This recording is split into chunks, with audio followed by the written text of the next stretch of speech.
membawa jiwa padamu. Banyak orang tersesat akibat dosanya, jarang yang menghiraukannya serta mendoakannya. Layakkanlah diriku membawa Injilmu.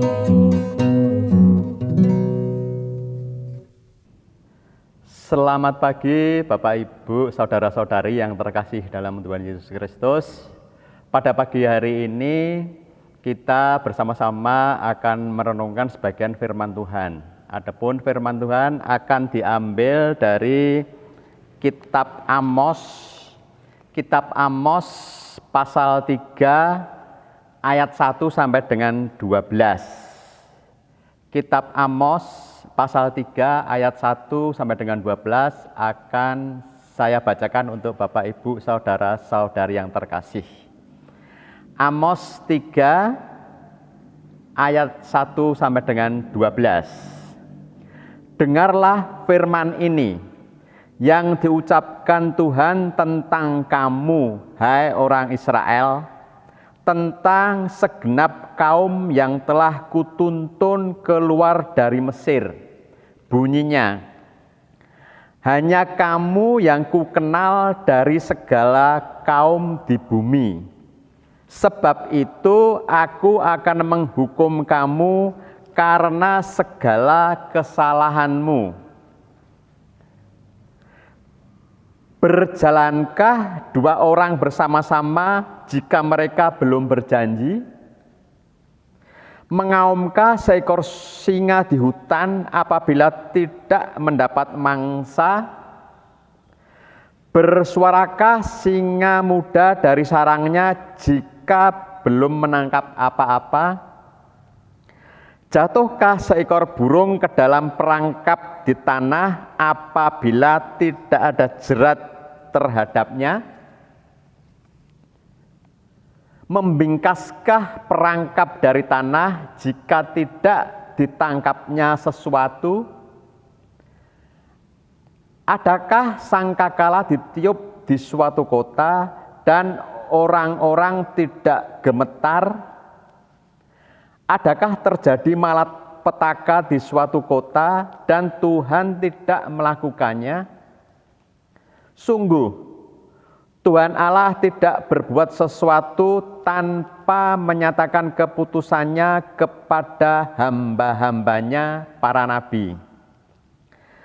Singa telah mengaum, siapakah yang tidak takut?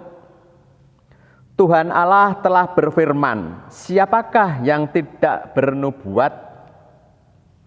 Siarkanlah di dalam puri di Asyur dan di dalam puri di tanah Mesir, serta katakan, berkumpullah di gunung-gunung dekat Samaria, dan pandanglah kekacauan besar yang ada di tengah-tengahnya, dan pemerasan yang ada di kota itu. Mereka tidak tahu berbuat jujur. Demikianlah firman Tuhan. Mereka itu yang menimbun kekerasan dan aniaya di dalam purinya. Sebab itu beginilah firman Tuhan Allah. Musuh akan ada di sekeliling negeri. Kekuatanmu akan ditanggalkannya daripadamu, dan purimu akan dijarai. Beginilah firman Tuhan. Seperti seorang gembala melepaskan dari mulut singa 2 tulang betis atau potongan telinga, demikianlah orang Israel yang diam di Samaria akan dilepaskan seperti sebagian dari katil dan seperti sepenggal dari kaki balai-balai. Demikianlah firman Tuhan. Berbahagialah mereka yang mendengar dan memeliharanya dalam kehidupan hari lepas hari. Bapak Ibu yang terkasih di dalam Tuhan Yesus Kristus, renungan kita pada pagi hari ini berjudul saling mengingatkan sebagai wujud kasih. Saling mengingatkan sebagai wujud kasih. Bapak, Ibu, saudara-saudari yang terkasih dalam Tuhan Yesus Kristus, bagaimana perasaan kita kalau kita memberikan sesuatu yang berharga kepada seseorang dan orang tersebut menyia-nyiakannya? Tentu kita kecewa karena kita berharap pemberian itu dapat bermanfaat baginya. Itulah gambaran umat Israel. Mereka mendapat anugerah, telah dipanggil keluar dari Mesir untuk masuk ke dalam hitungan sebagai umat Tuhan. Sepatutnya mereka hidup benar dalam anugerah itu. Namun nyatanya mereka lebih menyelesaikan hidup dengan bangsa-bangsa lain dan berkubang di dalam dosa. Kegagalan hidup Israel menjadi pelajaran bagi kita. Siapakah kita sehingga Tuhan menebus kita dengan darah Kristus?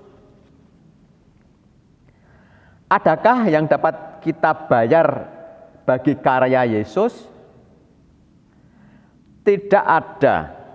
Semua yang Yesus kerjakan adalah anugerah semata. Semua dilakukan untuk kebaikan kita. Maka sepatutnya kita hidup sebagai orang yang bersyukur, mengandalkan Yesus dan hidup di dalam kekudusan sesuai panggilan kita.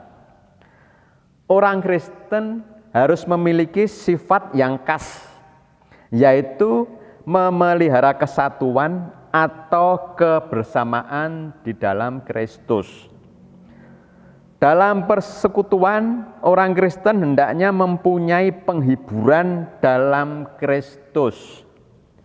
Dorongan saling mengingatkan sebagai wujud kasih, berbagi semangat, belas kasih, dan kemurahan hati. Semua itu dilakukan dengan bersama-sama sukacita. Amin. Demikianlah Bapak Ibu yang terkasih dalam Tuhan Yesus, renungan kita pada pagi hari ini. Biarlah renungan ini memberikan jalan kepada kita dalam kita menjalani hidup sehari-hari. Sebelum kita menutup renungan ini, marilah kita berdoa. Bapa yang berada di dalam surga, terima kasih ya Bapa, Engkau telah membimbing kami, Engkau telah menuntun kami, sehingga pada pagi hari ini kami bersama-sama dapat merenungkan sebagian firman-Mu. Biarlah firman-Mu menuntun kehidupan kami hari lepas hari. Dan sebentar lagi ya Bapa, kami akan undur dari tempat ini. Biarlah Bapa menuntun kami sampai ke tempat kami masing-masing. Terima kasih ya Bapa, kami serahkan semuanya ini hanya di dalam nama Tuhan Yesus Kristus. Amin.